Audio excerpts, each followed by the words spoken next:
14 वर्ष के वनवास के पश्चात भगवान राम के आने पर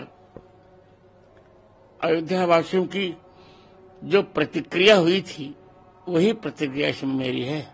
तो अपनी राम कथा में श्री राम राज्याभिषेक का उत्सव तब करूंगा जब ये निर्णय हमारे पक्ष में आ जाएगा। कुछ भी नहीं शास्त्र से विरुद्ध है। 14 वर्ष के वनवास के पश्चात भगवान राम के आने पर अयोध्या वासियों की जो प्रतिक्रिया हुई थी वही प्रतिक्रिया इसमें मेरी है।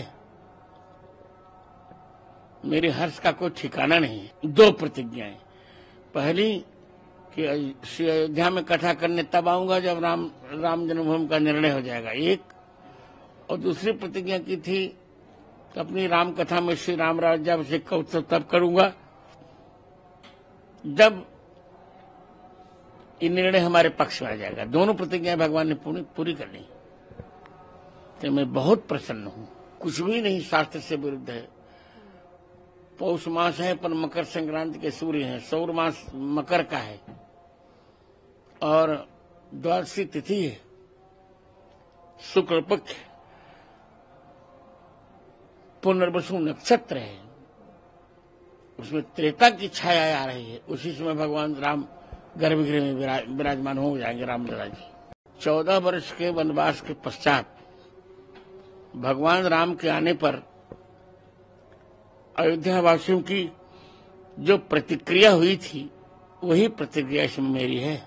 तो अपनी राम कथा में श्री राम राज्याभिषेक का उत्सव तब करूंगा जब ये निर्णय हमारे पक्ष में आ जाएगा। कुछ भी नहीं शास्त्र से विरुद्ध है। 14 वर्ष के वनवास के पश्चात भगवान राम के आने पर अयोध्या वासियों की जो प्रतिक्रिया हुई थी वही प्रतिक्रिया इसमें मेरी है। मेरे हर्ष का कोई ठिकाना नहीं है। 2 प्रतिज्ञाएं। पहली कि श्री अयोध्या में कथा करने तब आऊंगा जब राम जन्मभूमि का निर्णय हो जाएगा, एक।